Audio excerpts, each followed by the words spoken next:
नमस्ते student, BEd first year और अपना सब्जेक्ट है शिक्षा में नाट्य एवं कला, जिसमें हम यूनिट फर्स्ट पढ़ रहे हैं। यूनिट फर्स्ट का जो आज का अपना टॉपिक है वो है ध्वनि का संगीत में प्रयोग। इससे पहले की जो क्लास हुई थी उसमें मैंने आपको ध्वनि का अर्थ व ध्वनि के प्रकार के बारे में बताया था। हमने पढ़ा था कि ध्वनि दो प्रकार की होती है, एक मधुर ध्वनि और दूसरी कर्कश ध्वनि। मधुर ध्वनि वो होती है जिससे हमें जिसको सुनकर हमें आनंद मिलता है, जो कानों को प्रिय लगे, और कर्कश ध्वनि को हम शोरगुल या कोलाहल के नाम से भी हम जानते हैं। आज हम संगीत में ध्वनि का संगीत में क्या प्रयोग है उसके बारे में हम आज की जो क्लास है उसमें चर्चा करेंगे। तो हम देखेंगे कि वह ध्वनि जो संगीत में प्रयोग की जाती है नाद कहलाती है। वह ध्वनि संगीत के अंदर जो ध्वनि प्रयोग की जाती है वह ध्वनि जो संगीत के अंदर प्रयोग की जाती है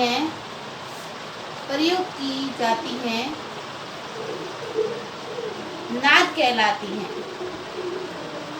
कहलाती है। यानी जो ध्वनि हम ध्वनि तो सभी निकालते हैं, लेकिन जो ध्वनियाँ संगीत के अंदर प्रयोग की जाती हैं वे नाद कहलाती है। तो वह ध्वनि जो संगीत में प्रयोग की जाती है नाद कहलाती है। नाद ही संगीत का आधार होता है। जो नाद ही संगीत का आधार होता है।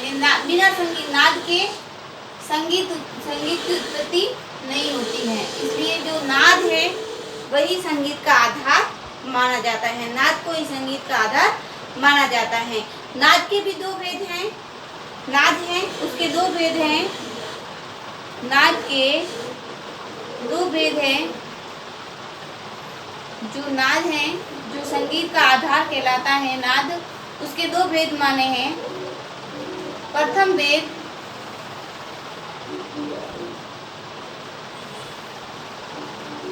भेद है वो है अनाहत नाद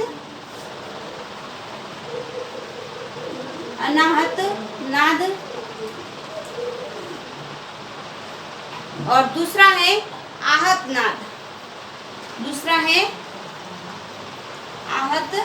नाद।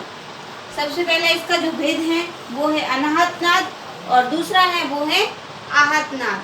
अब अनाहत नाद और आहत नाद क्या होते हैं ये हम पढ़ेंगे कि जो बिना किसी आधार के उत्पन्न होता है तथा साधारणतया सुनाई नहीं पड़ता अनाहत नाद कहलाता है। इसे सूक्ष्म या गुप्त नाद भी कहते हैं।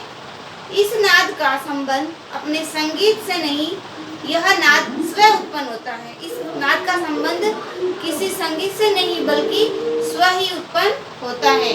इसका प्रयोग देवताओं के संगीत के लिए होता है, जो स्वतः ही उत्पन्न होता है, जो बिना आहत के उत्पन्न होता है, जो गुप्त नाद भी कहलाता है, जिसका प्रयोग देवताओं के लिए होता है, वो अनाहत नाद होता है। तो हम लिख देते हैं इसकी परिभाषा भी। जो बिना किसी आधार के उत्पन्न होता है, जो बिना किसी आधार के उत्पन्न होता है, जो बिना किसी आधार के उत्पन्न होता है तथा साधारणतया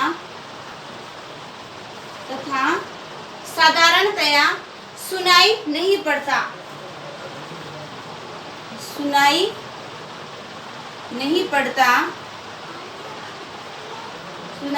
पड़ता है, अनाहत नाद कहलाता है। अनाहत नाद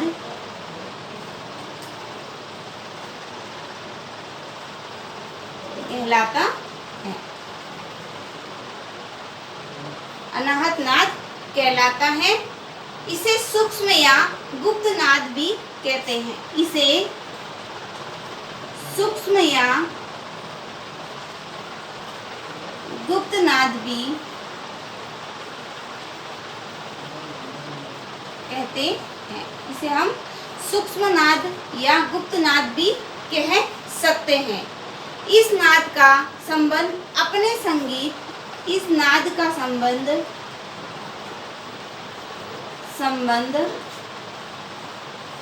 जो मनुष्य का जो संगीत है, अपना संगीत है, मनुष्य का जो संगीत है उस संगीत से नहीं होता है। तो इस नाद का संबंध अपने संगीत से नहीं है, अपने संगीत से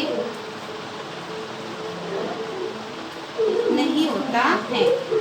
यानी जो मनुष्य का जो संगीत है उस संगीत से इस नाद का कोई संबंध नहीं होता है। वह नाद, यह नाद स्वयं उत्पन्न होता है, यह नाद स्वयं उत्पन्न होता है। इसमें किसी का आधार नहीं होता, यह नाद अपने स्वतः ही उत्पन्न होता है, अपने स्वयं से इसकी उत्पत्ति होती है।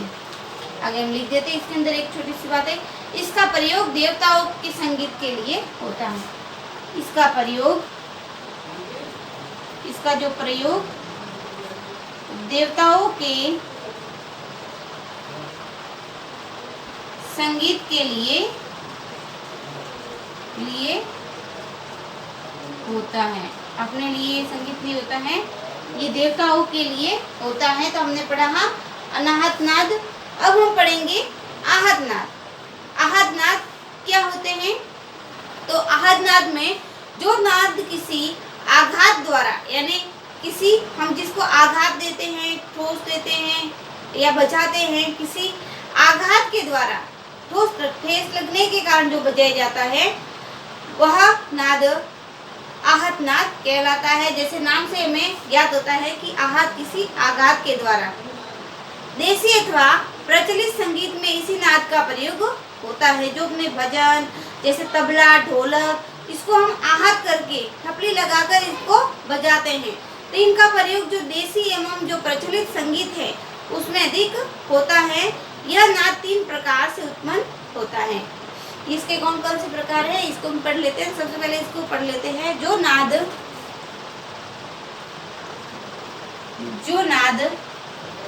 किसी आघात के द्वारा उत्पन्न होता हो, जो नाद किसी आघात के द्वारा उत्पन्न होता हो उसे आहत नाद कहते हैं। उसे आहत नाद कहते हैं। आहत नाद का प्रयोग हम देसी अथवा जो प्रचलित संगीत है इसमें प्रयोग होता है। इसका प्रयोग देसी अथवा प्रचलित संगीत में होता है। इसका प्रयोग प्रचलित संगीत के अंदर होता है। यह नाद 3 प्रकार का होता है। यह नाद 3 प्रकार का होता है। जो आहत नाद है उसके 3 प्रकार बताए हैं। इसका फर्स्ट प्रकार है कि किसी एक वस्तु या दूसरी वस्तु पर आघात होने से जो आहत नाद है, इसके 3 प्रकार हैं। इनके बारे में हम कल की जो क्लास है उसमें चर्चा करेंगे। आज की क्लास में हम यहीं तक पढ़ेंगे। आप सभी को ध्यान से सुनने के लिए धन्यवाद।